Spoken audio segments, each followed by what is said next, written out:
Bonjour, je m'appelle Calvin Drapé. J'ai 34 ans, je suis célibataire et je travaille actuellement comme médecin au Tanova Healthcare Arton à Thomas, dans le Tennessee. Une petite ville tranquille nichée au cœur de collines verdoyantes et de routes sinueuses qui s'étirent comme des rubans de soie. Tulle n'est pas aussi animée que les grandes villes. On y trouve des rues paisibles bordées de vieux chênes, de charmants petits cafés où les habitants se retrouvent pour discuter, et des couchers de soleil d'un rouge flamboyant comme si le ciel était en feu. J'aime cet endroit, non seulement pour sa beauté, mais aussi parce que c'est là que j'ai trouvé le sens de ma vie et que j'ai perdu la personne la plus importante pour moi. Aujourd'hui, je suis assis dans mon petit appartement, la lumière du soleil filtre par la fenêtre sur mon bureau, tandis que je consulte les informations de mon téléphone. Soudain, une notification Facebook apparaît, me tirant de mes pensées incessantes. C'est un vieux souvenir, une photo. C'est moi et ma grand-mère, Hazel Drapé, debout à l'aéroport d'Atlanta, toutes deux rayonnantes de sourire. J'étais une jeune fille de 18 ans, mince, les cheveux en bataille, la serrant fort dans mes bras, une femme menue aux cheveux blancs comme neige et au sourire tendre. Mais en regardant la photo, j'ai l'impression que mon cœur se serre. Ce souvenir n'est pas qu'un instant. C'est une blessure profonde et brûlante qui brûle encore, même après 16 ans. Ce jour-là, tout a changé en moi. Le jour où j'ai réalisé que ma famille n'était pas celle que j'avais toujours imaginée. Je pose le téléphone, ferme les yeux, et les souvenirs me reviennent en force. Je ne le souhaite pas, mais ils reviennent quand même, comme des vagues déferlantes me ramenant à ces années passées. L'époque où je croyais comprendre la famille, l'amour et les liens. Je raconte cette histoire non pas pour pointer du doigt ou pour rejeter la faute sur quelqu'un, mais pour répondre à une question que même moi, parfois, j'ose affronter. Je suis né et j'ai grandi à Greenville, en Caroline du Sud, une ville animée avec ses quartiers industriels et son rythme de vie effréné. Mon père, Gordon Drapé, était ingénieur, toujours occupé avec des plans et des projets de construction. Ma mère, Janelle, était comptable, perpétuellement submergée par les chiffres et les factures. Notre famille n'était pas pauvre, mais elle n'était jamais chaleureuse non plus. Je ne doute pas que mes parents s'aimaient, mais leur amour ne semblait pas s'étendre à moi. Ils étaient occupés, toujours occupés. Les rares dîners de famille étaient calmes, rythmés seulement par le cliquetis des couverts contre les assiettes et quelques questions d'introduction. Comment se sont passés tes examens finaux, Calvin? Ou quel est ton rang dans la classe, répondis-je brièvement, sachant qu'il n'attendait pas vraiment ma réponse. Mais il y avait un endroit où je me sentais vraiment vivante, où je me sentais aimée, la maison de ma grand-mère à Tulloma, dans le Tennessee. Chaque été, j'y étais envoyé, et ce furent les plus beaux mois de mon enfance. Ma grand-mère, Hazel Drapé, était une femme menue mais forte. Elle avait été infirmière et travaillait de longues nuits à l'hôpital local. Elle avait divorcé quand mon père était jeune, l'élevant seul, lui et sa sœur Paula, avec des repas simples et des nuits blanches. Elle ne se plaignait jamais, mais je voyais les sacrifices gravés dans les rides de son visage, dans son regard doux et profond. La maison de ma grand-mère se trouvait à la périphérie de Thomas, une petite maison en bois avec une véranda fleurie et un jardin où elle cultivait toutes sortes de choses. Tomates, haricots et marguerites jaunes vifs. Chaque fois que je mettais les pieds chez elle, j'étais accueilli par l'odeur des biscuits tout juste sortis du four, celle du vieux bois sur le parquet et une légère trace d'antiseptique, vestige de ses années d'infirmière. Elle m'accueillait toujours avec une étreinte chaleureuse. Même si j'étais plus grande qu'elle depuis mes 12 ans. Calvin, tu grandis si vite que j'ai du mal à te suivre, me taquinait-elle. Mais ses yeux pétillaient comme si j'étais tout son univers. Ces journées d'été chez elle étaient un paradis. Elle m'a appris à faire des biscuits, m'a raconté des anecdotes sur sa jeunesse, ses gardes de nuit, les patients qu'elle avait sauvés et les moments où elle grignotait du pain en cachette dans la salle de repos de l'hôpital. Elle riait franchement, d'une voix claire et lumineuse. Mais parfois, quand elle pensait que je ne la regardais pas, je la voyais assise près de la fenêtre, le regard perdu au loin, la main caressant délicatement le bord d'un cadre de photos de famille. Dans ce cadre se trouvaient mon père, tante Paula et moi. Mais elle parlait rarement de mon père ou de ma tante. J'étais trop jeune pour comprendre pourquoi. Je savais seulement qu'elle nous aimait, même si nous étions rarement là pour elle. Mon père, après avoir obtenu son diplôme universitaire, est devenu ingénieur et a déménagé à Greenville. Il a épousé ma mère et ils ont construit une vie stable, du moins en apparence. Tante Paula, la sœur de mon père, a épousé Léon Malisté, un homme riche dans l'immobilier, et ils ont déménagé à Peachtree City, en Géorgie, une ville bien plus huppée que Thomas. Elle a eu 2 enfants, Isabelle et James. Mes cousins que je ne voyais que quelques fois pendant les vacances. Mon père et ma tante Paula sont partis, laissant ma grand-mère seule dans sa petite maison en bois. Ils ne lui rendaient que rarement visite, seulement à Noël ou à Thanksgiving. Des visites brèves, polies et dénuées de chaleur. Chez ma grand-mère, les murs étaient tapissés de photos encadrées de ses enfants et petits-enfants. Elle les époussetait soigneusement comme des trésors. Mais ses yeux, lorsqu'elle regardait ces photos, portaient toujours une pointe de tristesse, comme si elle attendait quelque chose qui n'arriverait jamais. Je ne comprenais pas à l'époque. Je pensais simplement que sa famille lui manquait. Je ne réalisais pas que leur indifférence la rongeait depuis des années. Ma grand-mère vivait seule, mais je ne l'ai jamais entendue se plaindre. Elle s'occupait de son jardin, allait au marché sur son vieux vélo et préparait des repas simples dans sa petite cuisine. Je me souviens de ces après-midi d'été où je l'aidais à désherber ou à arroser les plantes et où elle me racontait des anecdotes sur son métier d'infirmière. À l'époque, je courais dans tout l'hôpital, parfois sans dormir de la nuit, disait-elle d'une voix pleine de fierté. Mais chaque fois que je sauvais quelqu'un, l'épuisement en valait la peine. Je l'admirais, non seulement pour sa force, mais aussi pour son amour inconditionnel, même lorsqu'elle recevait si peu en retour. Il en était de même pour ses enfants. Elle avait sacrifié sa jeunesse et sa jeunesse pour élever mon père et ma tante Paula. Pourtant, elle ne leur avait jamais demandé ni exigé de soutien financier, ni exigé qu'ils lui achètent quoi que ce soit. J'étais jeune, pas assez mature pour comprendre pleinement, mais je ressentais l'injustice. Chaque fois que je lui rendais visite, je voyais son doux sourire, mais il y avait toujours une expression distante dans ses yeux, comme si elle attendait un appel, un câlin, ou juste un mot sincère d'affection. J'essayais de compenser à ma façon, en l'aidant au jardin, en écoutant ses histoires, ou simplement en m'asseyant avec elle sur la véranda pour admirer le coucher du soleil. Mais je savais que malgré tous mes efforts, je ne pourrais pas combler le vide laissé par mon père et ma tante Paula. Tout a commencé à changer au printemps, alors que j'avais 18 ans, juste après avoir obtenu mon diplôme d'études secondaires. J'étais à Greenville pour préparer mes dernières vacances d'été avant l'université. Un soir, mes parents m'ont invité dans le salon, l'atmosphère était inhabituellement sérieuse. Calvin, on prépare un grand voyage, commença mon père, la voix pleine d'enthousiasme. Toute la famille part en Europe, à Paris, à Rome, à Londres. Un voyage unique. Ma mère acquiesça, ajoutant, il y aura tante Paula, oncle Léon, Isabelle et James, et bien sûr ta grand-mère. Mon cœur battait la chamade en l'écoutant. L'Europe. Je n'avais jamais quitté les États-Unis, et l'idée d'y aller avec ma grand-mère me remplissait d'émotion. Je l'imaginais debout devant la tour Eiffel, le sourire radieux comme sur ses vieilles photos, ou assise sur un bateau à Venise, racontant des anecdotes sur ses années d'infirmière. Ce serait un cadeau parfait pour elle, la femme qui avait sacrifié toute sa vie pour notre famille. Mais j'ai entendu ma mère dire que le voyage était cher et qu'il demandait à ma grand-mère de contribuer financièrement. Elle a des économies de l'époque où elle était infirmière, m'a dit ma mère d'un ton doux mais calculé. Elle voudra bien aider, vu que c'est un voyage en famille. J'étais mal à l'aise, mais j'ai balayé l'idée. Je me suis dit que si grand-mère était d'accord, c'est qu'elle voulait que ce voyage ait lieu. Naïvement, je croyais que tout le monde voulait son bonheur. Que c'était l'occasion pour la famille de resserrer les liens et de se rattraper des années passées seules.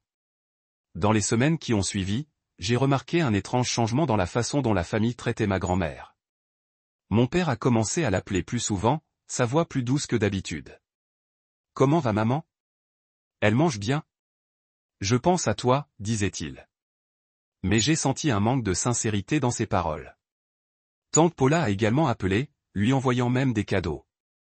Une luxueuse écharpe en laine que ma grand-mère avait soigneusement rangée, en disant « Elle est trop belle pour être utilisée ». Je voyais ma grand-mère sourire davantage lors de ses appels, mais une pointe de doute perçait dans ses yeux, comme si elle sentait que quelque chose clochait. Puis, un week-end, toute la famille est arrivée à l'improviste chez Thomas. Mes parents, moi, tante Paula, oncle Léon, Isabelle et James, tous entassés dans la petite maison en bois de ma grand-mère. L'ambiance ce jour-là était étrange. Tout le monde riait, demandait de ses nouvelles, mais on avait l'impression qu'il montait un spectacle. Mon père était assis à côté d'elle, lui tenant la main, parlant du voyage en Europe avec un enthousiasme contagieux. « Maman, c'est l'occasion pour toute la famille d'être ensemble. Tu dois venir. C'est ce que tu mérites. » Tante Paula acquiesça et intervint. « Maman, on veut que tu sois heureuse. Viens avec nous, s'il te plaît. Isabelle et James, mes cousins, étaient assis en silence, rivés à leur téléphone, à peine occupés. Ma grand-mère restait assise en silence, tripotant l'ourlet de son pull. Elle secoua la tête d'une voix douce. Je suis vieille. Ma santé n'est pas bonne. Je ne pense pas pouvoir supporter un si long voyage. Mais mon père n'a pas abandonné. Il m'a décrit les magnifiques destinations, comment la famille serait à ses côtés, combien c'était une occasion unique. Tante Paula a repris la parole d'une voix mielleuse. Maman, je veux que tu vois le monde. Tu as travaillé toute ta vie. Maintenant, il est temps de te reposer. Je suis restée assise à la regarder, espérant qu'elle serait d'accord. Je voulais qu'elle soit heureuse de quitter cette maison en bois et de voir de nouvelles choses. Finalement, elle m'a regardé avec douceur. Si Calvin veut que je parte, alors j'irai, a-t-elle dit avec un léger sourire. Je l'ai serré fort dans mes bras, le cœur battant de joie. S'il te plaît, pars, grand-mère. Je prendrai soin de toi, ai-je promis, sans me rendre compte que je l'attendais involontairement à un piège. Le lendemain, j'ai entendu mes parents chuchoter dans leur chambre. Elle a transféré l'argent, a dit ma mère d'une voix basse, mais suffisamment claire pour que je l'entende. Toutes ces économies. Je me suis figé devant la porte, submergé par un malaise. Toutes ces économies, c'était l'argent qu'elle avait économisé toute sa vie durant ces nuits de travail épuisantes. Des repas qu'elle avait sautés pour élever mon père et ma tante Paula. J'aurais voulu lui demander pourquoi il lui avait pris tout son argent, mais je n'ai pas osé. Je me suis dit que le voyage en valait la peine, qu'elle serait heureuse. J'ai essayé de me débarrasser de ce malaise, mais il m'a rongé comme une petite épine dans le cœur. Les jours suivants, la famille a vibré d'une excitation sans précédent. Mes parents ont discuté de l'itinéraire, des hôtels de luxe et des restaurants célèbres. Tante Paula a envoyé des messages sur le groupe de discussion familiale, montrant des photos de Paris prises lors de ses précédents voyages. Isabelle et James, pour la première fois, semblaient intéressés par une discussion shopping à Londres.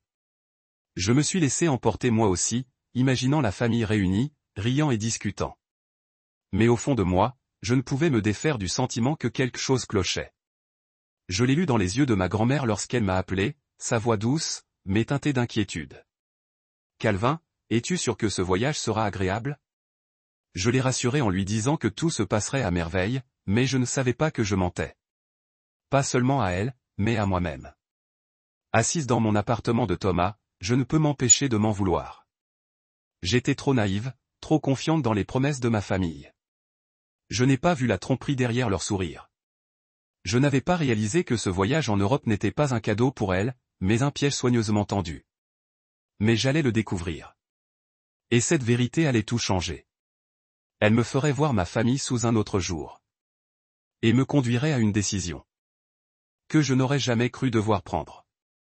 Les jours précédant le voyage en Europe, l'ambiance dans notre maison de Greenville était devenue si animée que j'avais l'impression de vivre chez quelqu'un d'autre.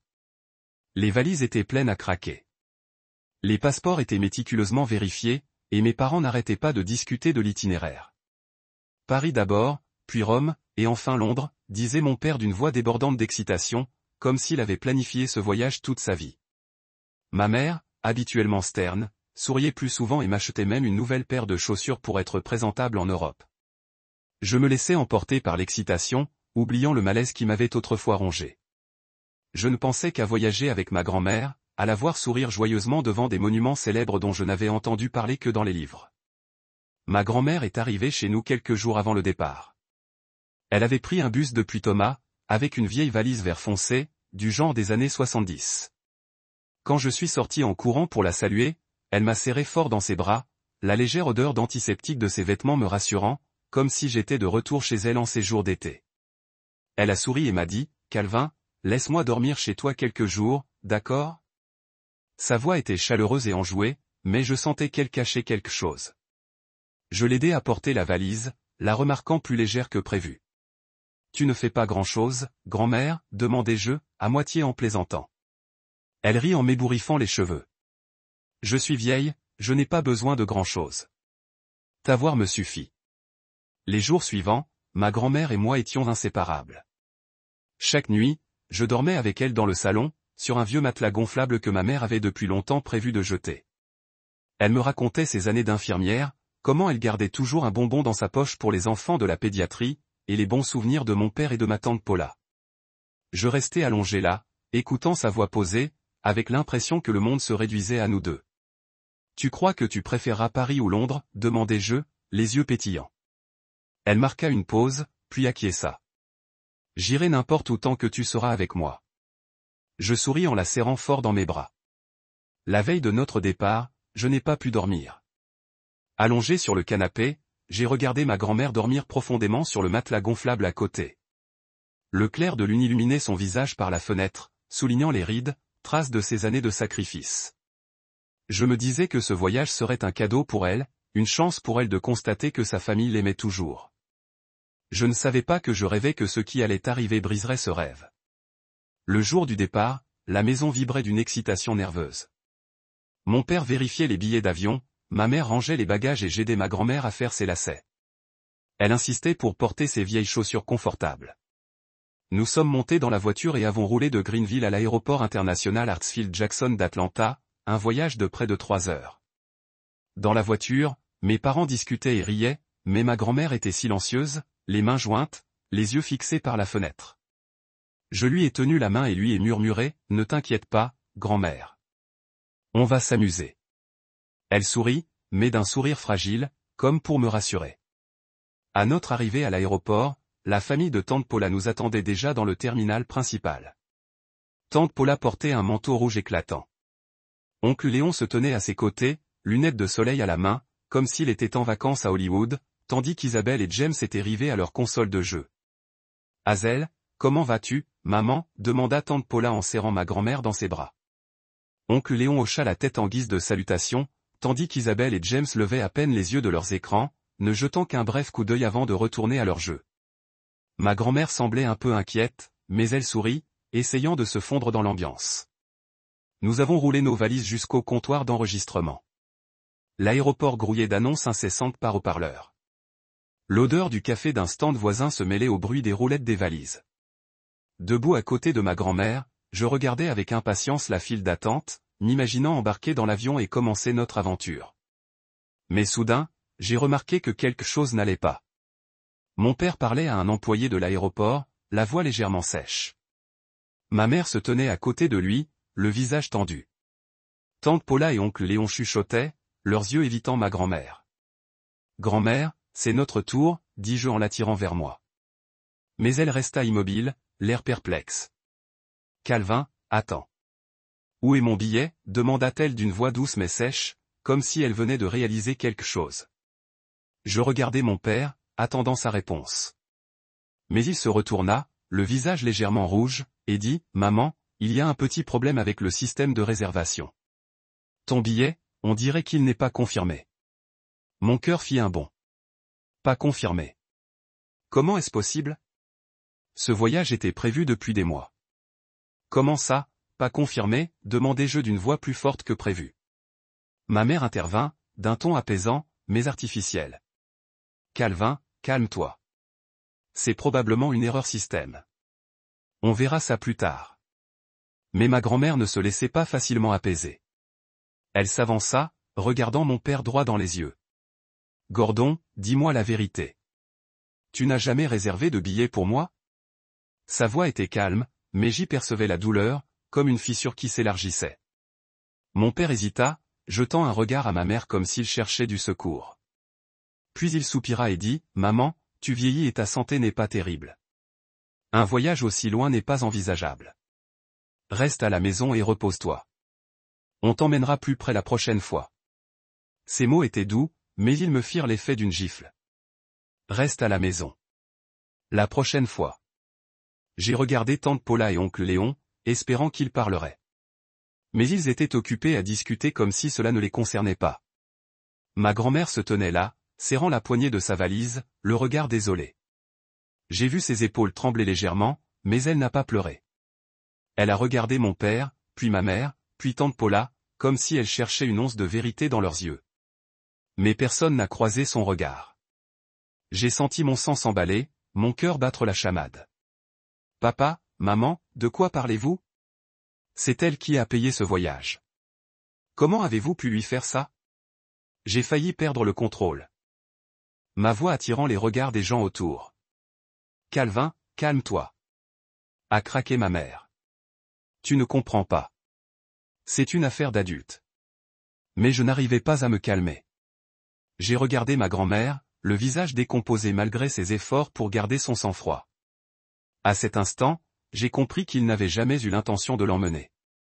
Toutes ses économies, l'argent qu'elle avait patiemment économisé grâce à ses gardes de nuit, au repas qu'elle avait sauté pour élever mon père et tante Paula, avaient été prises non pas pour lui faire plaisir, mais pour financer leur voyage somptueux. J'avais l'impression que le sol s'était effondré sous mes pieds. Toutes les promesses, les doux coups de fil, les visites soudaines, tout cela n'était qu'une mise en scène.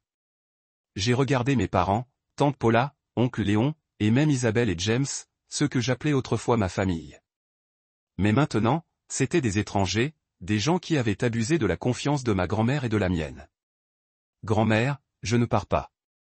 Je reste avec toi, ai-je dit d'une voix tremblante mais résolue. Elle m'a regardé, les yeux embués de larmes, mais elle a secoué la tête. Calvin, tu dois partir. Ne rate pas cette occasion à cause de moi. Mais je n'ai pas écouté. Je ne pouvais pas monter dans cet avion. Je ne pouvais pas rester avec ceux qui l'avaient trahi. Non, grand-mère. Je ne vais nulle part. Je reste ici avec toi. Mon père s'est avancé, le regard froid. Tu es stupide, Calvin. Si tu veux rester avec elle, très bien. Vous deux, vous vous débrouillerez. Tante Paula a ajouté d'un ton moqueur. Calvin, ne sois pas puéril. Essaies-tu de gâcher le voyage de tout le monde? Je ne répondis pas, me contentant de les fusiller du regard d'un regard impitoyable. Oncle Léon esquissa un sourire narquois, marmonnant quelque chose à propos des enfants impulsifs. Isabelle et James levèrent les yeux, me fixant comme si j'étais une sorte de bizarre. Puis, sans une excuse, sans même un regard en arrière, ils se retournèrent, firent rouler leurs valises et se dirigèrent vers la porte d'embarquement, nous laissant, ma grand-mère et moi, bloqués dans la foule. Je restais là, serrant la main de ma grand-mère, avec l'impression que le monde venait de s'écrouler. Elle ne dit pas un mot, se contenta de rester silencieuse, le regard vide, regardant le dos de ses enfants et petits-enfants disparaître. J'avais envie de crier, de courir après eux et d'exiger des réponses, mais je savais que c'était inutile. Ils avaient fait leur choix. Ils avaient choisi leur propre plaisir, leur égoïsme, et avaient abandonné ma grand-mère comme si elle était une bonne à rien. Grand-mère, rentrons à la maison, dis-je d'une voix étranglée, essayant de garder mon calme pour qu'elle ne s'inquiète pas. Elle me regarda, les yeux emplis de tristesse.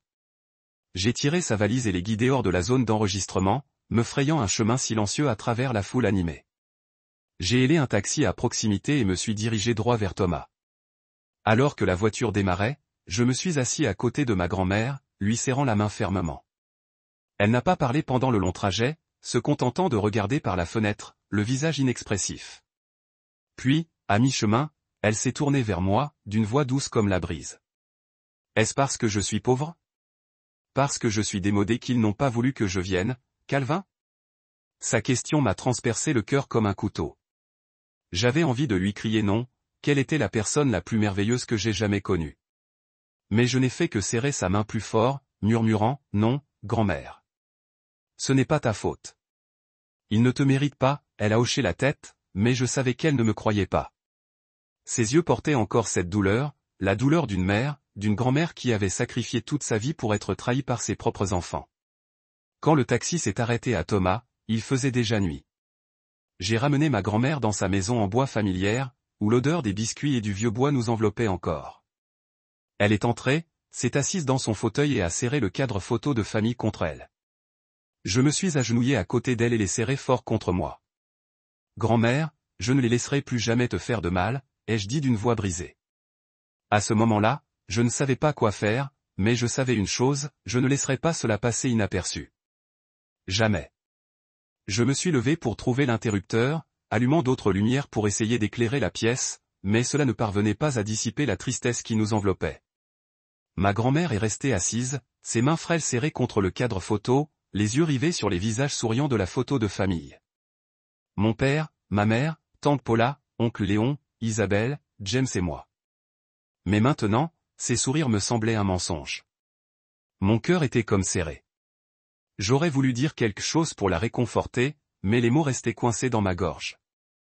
Comment apaiser sa douleur alors que ses proches l'avaient trahi? Calvin, va dans ta chambre. Il est tard, dit-elle d'une voix faible, esquissant un sourire forcé. Mais je secouai la tête, serrant sa main plus fort. Je ne vais nulle part, grand-mère. Je reste ici avec toi. Elle me regarda, les yeux brillants, mais elle ne pleura pas. Ma grand-mère était forte, plus forte que quiconque que j'ai jamais connu. Mais je voyais la brèche dans son cœur, profonde et douloureuse. Je ne pouvais pas laisser ça passer. Je ne pouvais pas laisser mes parents et tante Paula profiter de leur voyage somptueux financé par ses économies alors qu'elle était abandonnée comme une bombe à rien. Je me levai pour lui préparer une tasse de thé, essayant de m'occuper pour ne pas être submergé par la colère. Dans ma tête, les scènes de l'aéroport se repassaient sans fin. Le regard froid de mon père, le ton moqueur de ma mère, la façon dont tante Paula se détournait comme si ma grand-mère n'existait pas. Et les mots de mon père, débrouillez-vous, résonnèrent dans ma tête comme une sonnette d'alarme. Il pensait que je resterais silencieuse, que je rentrerais docilement et que j'oublierais tout. Mais ils avaient tort. Le lendemain matin, je me suis réveillé tôt, déterminé à faire quelque chose. Ma grand-mère dormait encore, le visage paisible. Comme si la douleur d'hier n'était qu'un rêve. J'ai fermé discrètement la porte de sa chambre et suis sorti sur le porche où ses cheveux jaunes se balançaient dans la brise matinale. J'ai ouvert mon téléphone, à la recherche d'informations. Je ne savais pas exactement ce que je cherchais, seulement que j'avais besoin de quelqu'un ou de quelque chose pour aider ma grand-mère à obtenir justice. Après quelques recherches, j'ai trouvé le site web des services de protection des adultes, APS, une agence qui protège les personnes âgées contre les abus financiers, physiques ou émotionnels. Mon cœur battait plus vite. Cela pourrait être la solution. J'ai lu attentivement chaque ligne du site. L'APS aidait des cas comme ceux de mes grands-mères, des personnes âgées exploitées par leurs propres proches. Ils pouvaient enquêter, recueillir des preuves et même porter l'affaire devant les tribunaux si nécessaire. J'ai noté le numéro de téléphone du bureau de l'APS dans le Tennessee, avec une lueur d'espoir. Mais j'ai ensuite marqué une pause, me demandant si j'allais trop loin. C'était ma famille, mes parents, tante Paula, oncle Léon. Devais-je les entraîner dans une bataille juridique et créer un désastre? J'ai regardé la maison en bois et pensé à celle de ma grand-mère.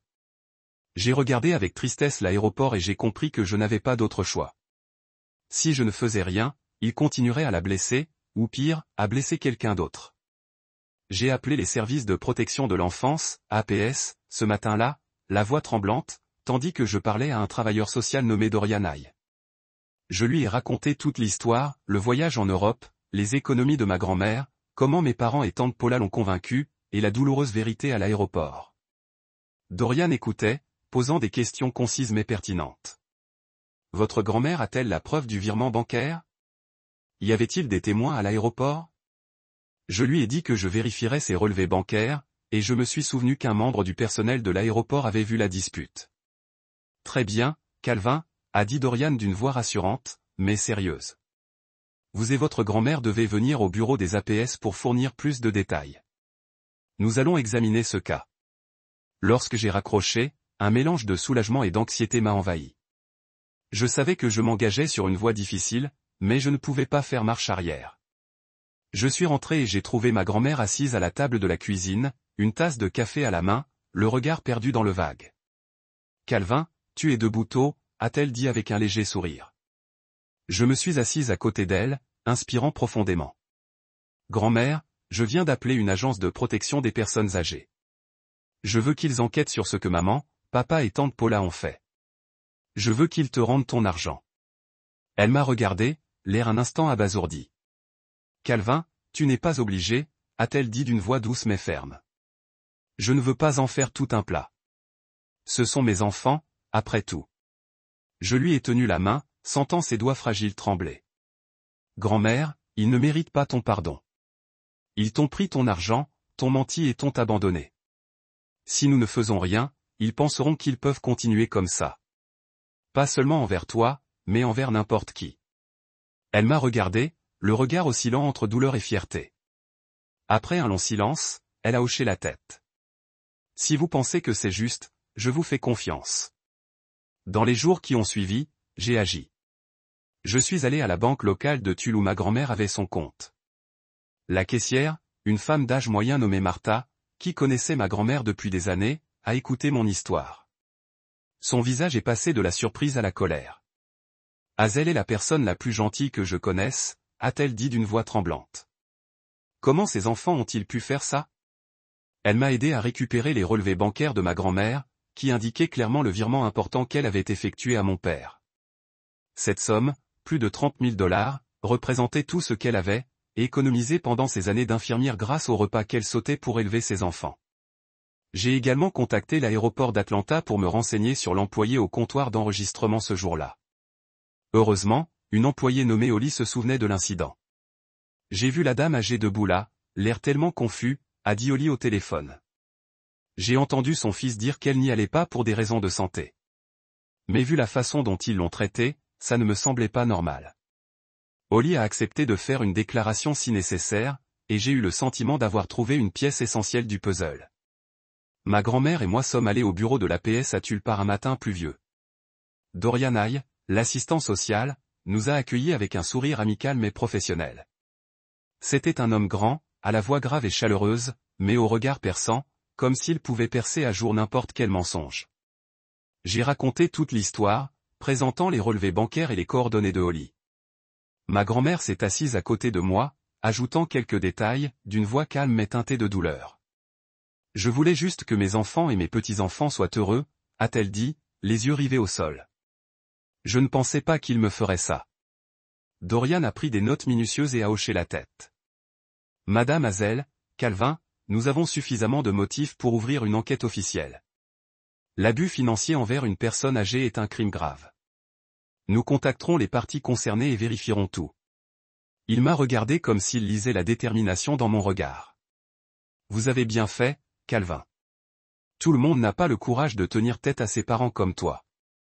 En quittant le bureau, ma grand-mère m'a serré la main légèrement. Calvin, es-tu sûr que c'est la bonne chose à faire ? A-t-elle demandé d'une voix inquiète. Je ne veux pas que la famille s'effondre. Je me suis arrêté et les regardé dans les yeux. Grand-mère, la famille, ce n'est pas des gens qui se font du mal. La famille, ce sont ceux qui s'aiment et se protègent comme tu l'as fait pour moi.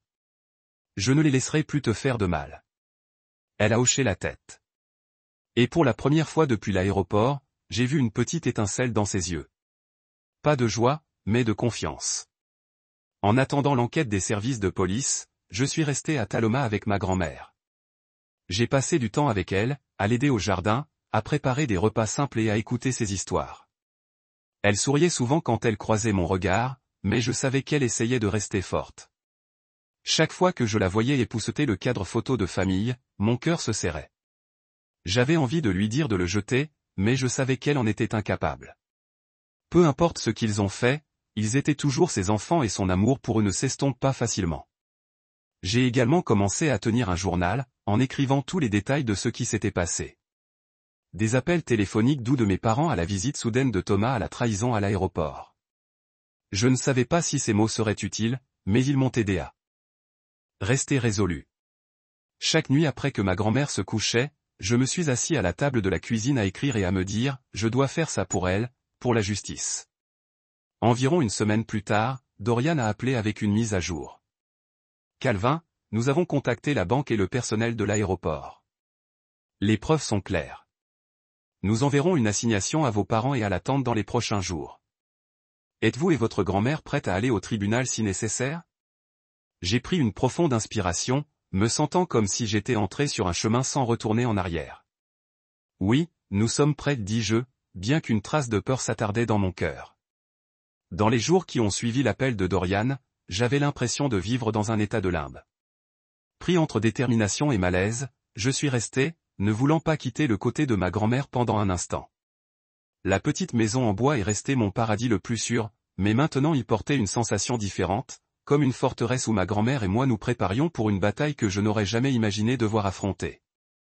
Je n'ai pas beaucoup parlé de l'enquête avec elle, ne voulant pas ajouter à ses soucis, mais je savais qu'elle ressentait la tension en moi. Chaque fois que je la regardais, assise près de la fenêtre avec ce regard lointain, mon cœur se resserra. Elle ne méritait pas cela. Pas du tout. En attendant que la convocation soit servie, j'ai continué à écrire. mon journal n'était plus seulement une collection de souvenirs. C'était devenu un acte d'accusation détaillé. Chaque appel téléphonique de mes parents, chaque doux mot de tante Paula, chaque regard évité à l'aéroport. J'ai écrit pour garder mon esprit clair pour éviter d'être consommé par la colère ou la douleur. J'ai également appelé Oli, l'employé de l'aéroport, pour la remercier d'avoir accepté d'être témoin. « Tu fais la bonne chose, Calvin », a-t-elle dit au téléphone. Sur sa voix, chaleureuse mais sérieuse. J'ai vu beaucoup de gens traiter mal, mais la façon dont votre famille a traité cette dame âgée, c'est tout simplement inacceptable. Ces mots ont renforcé ma détermination, mais j'ai aussi brisé mon cœur. Je ne pouvais toujours pas croire que ma famille était venue. Ma grand-mère, bien qu'elle ne l'ait pas dit, semblait se préparer à sa manière. Un matin, je l'ai vue supprimer le cadre photo de la famille, l'essuyant soigneusement comme elle l'a toujours fait. Mais au lieu de le suspendre sur le mur, elle l'a placé face contre terre sur la table. « Grand-mère, pourquoi as-tu fait ça ?» demandai-je doucement, ne voulant pas la bouleverser. Elle m'a regardé, offrant un sourire triste. « Calvin, je ne veux plus voir ces visages. Ce n'est pas que je suis en colère. Je suis juste fatigué. » Ces mots coupent comme un couteau, mais j'ai compris. Elle n'était pas seulement fatiguée de ce qui s'était passé, mais depuis les longues années d'attente de l'amour des enfants, elle avait sacrifié sa vie pour élever. Près de 3 semaines après l'incident de l'aéroport, j'ai appris de Dorian que la convocation serait livrée à mes parents et à la tante Paula. « S'ils ne coopèrent pas, nous porterons l'affaire devant les tribunaux », a déclaré Dorian. « Vous et votre grand-mère devriez vous préparer. » J'ai hoché la tête au téléphone, sentant comme une bombe à cocher était en moi. Je ne savais pas comment mes parents et tante Paula réagiraient lorsqu'ils ont reçu la convocation. Seraient-ils en colère, s'excusent ou continueraient à prétendre que rien ne s'était passé? Je n'osais pas trop réfléchir, sachant seulement que j'étais allé trop loin pour revenir en arrière. J'ai décidé de retourner à l'aéroport d'Atlanta une fois de plus, non pas pour les affronter, mais pour assister à leur retour. Je voulais voir leur visage, savoir s'ils ressentaient des remords pour ce qu'ils avaient fait. Je n'ai pas parlé à ma grand-mère de ce plan. Peur que cela l'inquiéterait. Au lieu de cela, j'ai dit que je devais faire des courses dans la ville, et elle hocha la tête, me disant de faire attention. « Calvin, tu es mon seul réconfort, dit-elle, ébouriffant mes cheveux comme quand j'étais enfant. » J'ai souri, mais mon cœur était lourd. Je ne voulais pas qu'elle épingle ses espoirs parce que je n'étais pas sûr de pouvoir rendre la justice que j'avais promise. Le jour de son retour, j'ai informé Dorian de l'heure d'arrivée de leur vol afin qu'il puisse préparer les documents nécessaires. Ensuite, j'ai pris un taxi directement à l'aéroport. J'ai attendu dans la zone des arrivées de Hartsfield-Jackson, se fondant dans la foule. J'avais préparé mon téléphone, prêt à enregistrer la vidéo, pas pour se réjouir ou chercher la vengeance, mais pour capturer la vérité. Un autre élément de preuve si nécessaire. Mon cœur battait alors que je regardais le flux de personnes émerger de la porte de l'arrivée. Ensuite, je les ai vus. Mes parents, tante Paula, oncle Léon, Isabelle et James. Ils riaient et discutaient, tirant des valises ornées d'autocollants des villes européennes. Mon père portait des lunettes de soleil, ressemblant à un touriste de retour de vacances luxueuses. Ma mère tenait le bras de tante Paula, riant tous les deux bruyamment alors qu'ils parlaient d'un restaurant à Paris. Isabelle et James ont parcouru leur téléphone, se montrant des selfies pris devant la tour Eiffel. Ils avaient l'air heureux, insouciants, comme s'ils n'avaient pas abandonné ma grand-mère, n'avaient pas réalisé ses économies. Je me tenais là, en me sentant comme si le sang dans mes veines bouillonnait. Mais ensuite, j'ai vu une silhouette familière dans un costume qui s'approchait d'eux, tenant une pile de documents.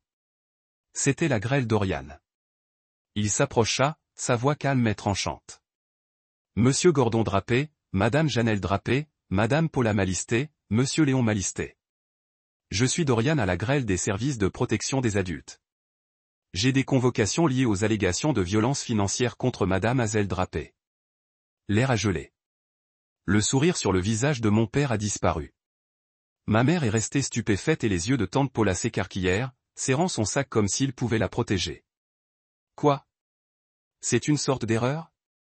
Mon père claqua, sa voix tremblant légèrement. Dorian est resté composé, remettant chacun d'eux une convocation. Vous aurez le temps d'expliquer. Veuillez les lire attentivement et contactez-nous dans une semaine. Isabelle et James ont échangé des regards, clairement confus quant à ce qui se passait, mais j'ai vu l'irritation dans leurs yeux.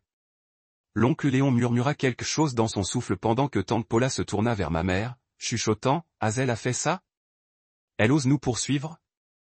Je suis sorti de la foule, incapable de se retenir plus longtemps. « Non, ce n'était pas grand-mère, dis-je, ma voix froide comme de la glace. C'était moi. Je vous ai signalé à APS. Pensiez-vous que vous pouviez prendre son argent, l'abandonner, puis aller vous amuser? » Mon père me regarda, le visage rouge de colère. « Calvin, tu es hors de ton esprit. Vous osez faire cela à votre famille? » Ma mère a coupé, sa voix est stricte. « Vous ruinez toute la famille, fils. N'as-tu pas honte? » Tante Paula secoua la tête, ricanant. « Tu es juste comme ta grand-mère. Stupide et têtu. » Je n'ai pas répondu, ne regardant que dans leurs yeux un par un. J'ai vu la colère, la panique, mais pas une trace de remords. Ils ne se sont pas excusés, n'ont pas posé de questions sur ma grand-mère, n'ont pas reconnu leur erreur. Je me suis tourné vers Dorian, hochant la tête. « Merci. Je te verrai au bureau. » Puis j'ai regardé mes parents et tante Paula une dernière fois. « Je serai avec grand-mère. Ne me cherchez pas. » Je me suis retourné et je suis reparti, me sentant comme si je venais de couper le fil final me connectant aux personnes que j'ai appelées une fois la famille. Sur le chemin du retour à Tori, mais mon cœur était lourd. J'avais fait la bonne chose. Je le savais, mais pourquoi cela a-t-il fait tellement de mal? J'ai pensé à ma grand-mère de sa question à l'aéroport. Est-ce parce que je suis pauvre? Parce que je suis obsolète? Je me suis juré que je ne lui ai plus jamais laissé poser cette question. Je la protégerai, peu importe le coût. Quand je suis rentré à la maison, ma grand-mère était assise dans son fauteuil en tenant un vieux livre, mais ses yeux se sont déroulés. « Calvin, où étais-tu toute la journée ?» demanda-t-elle, sa voix douce mais inquiète. Je me suis assis à côté d'elle et je lui ai dit tout, de l'aller à l'aéroport pour affronter mes parents et ma tante Paula à la convocation APS. Elle a écouté sans interrompre, mais j'ai vu ses épaules trembler légèrement. « Calvin, je ne voulais pas que tu les affrontes, dit-elle, sa voix s'étouffa. Ce sont toujours vos parents, votre famille. Non, grand-mère, dis-je, tenant sa main fermement. La famille est celle qui s'aime et se respecte. Ils ne méritent pas d'être ma famille. Tu es ma famille. Elle me regarda, ses yeux se levant, puis me serrait étroitement étreint. Pour la première fois depuis l'aéroport, je l'ai vue pleurer, non pas de la douleur, mais de l'émotion. Merci, Calvin, murmura-t-elle. Je ne sais pas ce que j'ai fait pour mériter un petit-fils comme toi. Dans les jours qui ont suivi, ma grand-mère et moi avons essayé de revenir à une routine normale, mais je savais que nous attendions tous les deux quelque chose. Une réponse de mes parents, de tante Paula ou des AP. J'ai continué à travailler avec Dorian, fournissant des informations supplémentaires lorsqu'il l'a demandé. Il a dit que mes parents et ma tante Paula avaient contacté APS, essayant de prétendre que l'argent de ma grand-mère était un cadeau volontaire. Mais Dorian n'était pas facilement influencé. Nous avons les relevés bancaires, le témoignage des employés de l'aéroport et le compte de Madame Hazel, a-t-il déclaré. Ils devront faire face aux conséquences. Je ne savais pas quelles seraient ces conséquences, mais je savais une chose. J'avais choisi de me tenir près de ma grand-mère, et je le verrai jusqu'au bout. Je l'ai regardée, la regardant s'occuper de son jardin, nettoyer la maison en bois, et maintenant elle m'a eu à ses côtés. Et je me suis fait une promesse silencieuse que peu importe ce qui s'est passé, je ne la laisserai plus jamais être seule. Le jour de l'audience du tribunal a été fixé, et j'avais l'impression que le poids du monde appuyait sur mes épaules. Le procès aurait lieu au palais de justice local à, un petit mais digne bâtiment avec des murs de briques rouges et des chaînes qui l'entourent. Dorian avait tout préparé, les relevés bancaires, le témoignage de Holly, l'employé de l'aéroport et les comptes détaillés de moi et de ma grand-mère. Mais ma grand-mère a refusé d'assister à l'audience. « Je ne veux pas les voir là-bas, dit-elle, sa voix douce mais résolue. Calvin, tu vas à ma place. Je te fais confiance. Je voulais protester pour la voir là-bas pour voir la justice étant signifiée, mais j'ai compris. Faire face à mes parents et à la tante Paula dans la salle d'audience, ce serait comme frotter le sel dans ses blessures. J'ai hoché la tête, la serrant fermement avant de quitter la maison. Je ferai de mon mieux, grand-mère, promis-je, même si je n'étais pas sûr d'avoir eu la force de les affronter. Le matin de l'audience, je portais une chemise de robe blanche que ma grand-mère avait soigneusement repoussée pour moi, serrant le dossier des documents que Dorian et moi avions préparés. Alors que je monte dans la salle d'audience, mon cœur battait si fort que tout mon corps tremblait. Mes parents et ma tante Paula étaient déjà là, assis de l'autre côté de la pièce avec un avocat dans un costume gris qui avait l'air sévère mais confiant. Mon père me regarda, ses yeux froids comme si j'étais le traître. Ma mère a gardé la tête baissée, évitant mon regard. Tante Paula m'a tiré un air renfrogné, ses lèvres serrées ensemble. Dorian m'a regardé, donnant un signe de tête encourageant. Restez calme, Calvin. La vérité est de notre côté, a-t-il déclaré. J'ai hoché la tête, essayant de respirer uniformément, mais j'avais l'impression que l'air dans la pièce m'écrasait. Le juge, une femme d'âge moyen aux yeux pointus, lui a frappé Gavel pour commencer l'audience. Elle a demandé à Dorian de présenter les allégations, et il se tenait, sa voix profonde et claire. Nous accusons Monsieur Gordon Drapé, Madame Janelle Drapé, Madame Paula Malisté, et Monsieur Léon Malisté de l'abus financier de Madame Hazel Drapé, une personne âgée, en la trompant pour l'exclure intentionnellement. L'avocat de mes parents s'est levé, s'opposant immédiatement. Votre honneur, mes clients n'ont pas commis de fraude. Madame Hazel a volontairement transféré l'argent en cadeau à la famille. Il n'y a aucune preuve de coercition. Il a parlé avec confiance.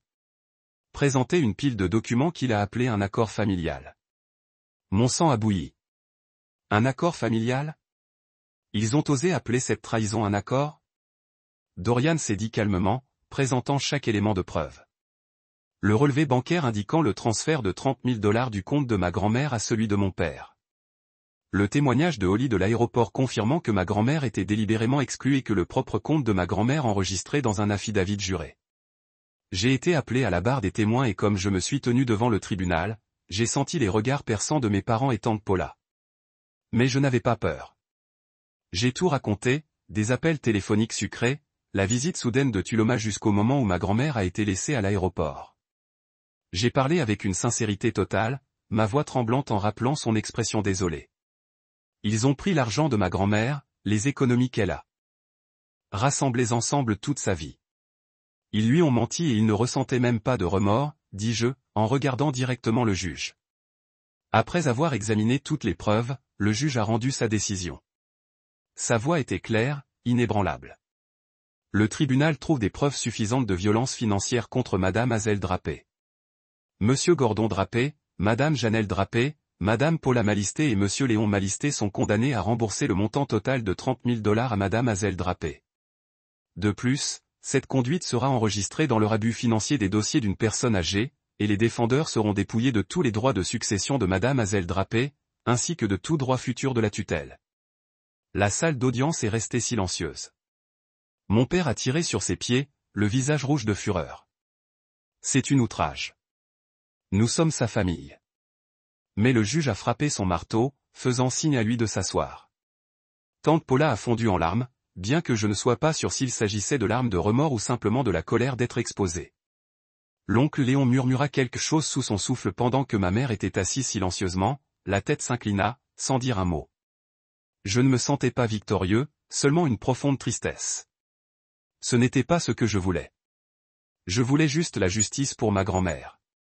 Alors que je quittais la salle d'audience, le crépuscule s'installe. J'ai serré le dossier, sortant, me sentant comme si un fardeau avait été levé, mais aussi comme si j'avais perdu une partie de moi-même. J'avais gagné, mais la victoire n'a pas apporté la joie que je m'attendais. Dans le bus de retour à Thomas, j'ai pensé à ma grand-mère. Son doux sourire, et je savais que tout ce que je faisais était de la protéger, pour épargner sa douleur. Quand je suis rentré à la maison, ma grand-mère était assise dans son fauteuil. Je me suis agenouillé à côté d'elle et j'ai raconté tout ce qui s'est passé devant le tribunal. Elle écouta doucement, hochant la tête légèrement. Quand j'ai fini, elle soupira, sa voix teintée de tristesse. Si seulement il savait vraiment aimer. Ses paroles ont coupé comme un couteau, mais je lui ai tenu la main et j'ai dit, « Grand-mère, je t'aime vraiment, et ça suffit. » Elle sourit, un sourire faible mais chaleureux, et pour la première fois, je sentais qu'elle commençait à guérir. Dans les jours qui ont suivi le procès, la maison en bois de Thomas est revenue à son rythme familier. Mais quelque chose avait changé. Le lourd air d'anticipation et l'inquiétude de ce que mes parents et tante Paula pourraient faire ensuite. La décision du tribunal était comme une période, fermant un chapitre douloureux, mais en ouvrant un nouveau pour ma grand-mère et moi. Les 30 000 $ ont été retournés sur son compte bancaire, mais elle n'en a pas touché un parfum. Cet argent est pour vous, Calvin, dit-elle fermement. Je n'ai besoin de rien d'autre. Je voulais protester, lui dire que c'était son argent, le fruit du travail de sa vie, mais ses yeux me faisaient taire. Je savais qu'elle ne voulait pas s'attarder sur le passé, ne voulait pas que cette douleur continue de contrôler sa vie. Nous avons commencé à reconstruire nos vies un petit pas à la fois. J'ai décidé de rester à Thomas, de ne pas retourner à Greenville. Je me suis inscrit dans un collège communautaire à proximité avec un programme préménagé. Depuis que je suis enfant, j'avais rêvé de devenir médecin, en partie inspiré par les histoires de ma grand-mère sur ses jours de soins infirmiers, comment elle s'occupait des patients avec tout son cœur. Je vais sauver des gens comme vous, lui ai-je dit un après-midi alors que nous éminions le jardin ensemble. Elle sourit, ébouriffant mes cheveux. Tu feras encore mieux que moi, Calvin. Je crois en toi. Pour faire un usage significatif de l'argent de la restitution, ma grand-mère et moi avons décidé de rejoindre un cours de peinture au Tula Community Center. C'était mon idée. Je voulais qu'elle essaie quelque chose de nouveau, quelque chose de non accusé par les blessures du passé. La classe a eu lieu tous les mercredis soirs dans une petite pièce remplie de l'odeur de la peinture à l'huile et du rire des voisins. Au début, ma grand-mère hésitait, disant qu'elle n'avait pas tenu de pinceau depuis sa jeunesse. À l'époque, j'ai dessiné des diagrammes cardiaques pour les médecins. La peinture de paysage sera probablement un gâchis, a-t-elle plaisanté. Mais ses yeux se sont allumés lorsqu'elle ramassa le pinceau. Je me suis assis à côté d'elle, peignant maladroitement un arbre déséquilibré pendant qu'elle esquissait soigneusement sur les collines, chaque coup aussi doux que son cœur. Ces cours de peinture sont devenus le point culminant de notre semaine. Ma grand-mère a commencé à rire davantage, partageant des histoires drôles sur le déversement de la peinture sur sa chemise ou en peignant accidentellement un oiseau qui ressemblait à une banane. Je l'ai regardée, voyant la vie se retourner à ses yeux, et je savais que j'avais fait le bon choix en restant ici avec elle. Dans les mois qui ont suivi, j'ai équilibré l'école et un bénévolat à l'hôpital local où ma grand-mère avait travaillé autrefois. J'ai poussé des fauteuils roulants pour les patients, les infirmières aidées et parfois je me suis assis en écoutant des histoires de patients âgés. Chaque fois que je parcourais les couloirs de l'hôpital, j'avais l'impression de suivre le même chemin que ma grand-mère avait autrefois, et cela a renforcé ma détermination. J'ai étudié avec diligence, passant des heures à préparer le maquette. Et chaque fois que je me fatiguais, j'ai regardé la peinture de Marigold que ma grand-mère s'était accrochée sur le mur de ma chambre, me rappelant pourquoi je faisais ça. Ma grand-mère a également changé. Elle est devenue plus impliquée dans les activités communautaires, non seulement dans la classe de peinture, mais aussi des réunions de groupe seniors. Elle s'est fait de nouveaux amis qui l'ont appréciée pour sa gentillesse et sa force.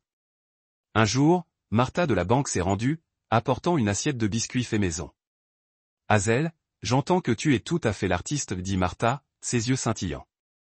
Ma grand-mère a souri un peu timide. Je fais juste la peinture pour le plaisir, Martha, mais c'est joyeux. Je me suis assis là à regarder les deux femmes discuter et j'ai ressenti de la chaleur dans mon cœur. Ma grand-mère n'était plus seule, mais tout n'était pas parfait. Parfois, je l'ai surpris assis seul à regarder par la fenêtre avec cette tristesse familière dans ses yeux. Je savais qu'elle pensait toujours à mes parents, à la tante Paula, de ce qu'elle avait perdu. J'ai essayé de combler ce vide, mais je savais que je ne pouvais pas remplacer les enfants qu'elle aimait. Je ne pouvais être là que, l'aimer et espérer que cela était suffisant pour l'aider à guérir. Le temps est passé et j'ai passé le maquette avec un score suffisamment élevé pour accéder à l'école de médecine. Le jour où j'ai obtenu les résultats, j'ai couru chez moi et j'ai embrassé ma grand-mère. Grand-mère, je l'ai fait. Je vais à l'école de médecine. Elle sourit, les larmes scintillaient dans ses yeux. Je savais que tu le ferais, Calvin. Tu es ma fierté. Nous avons célébré avec un simple dîner. Ces biscuits et une assiette de spaghettis que j'ai cuites maladroitement. Ce fut l'un des jours les plus heureux de ma vie, mais la joie n'a pas duré. Au cours de ma 2e année de médecine, ma grand-mère a commencé à s'affaiblir.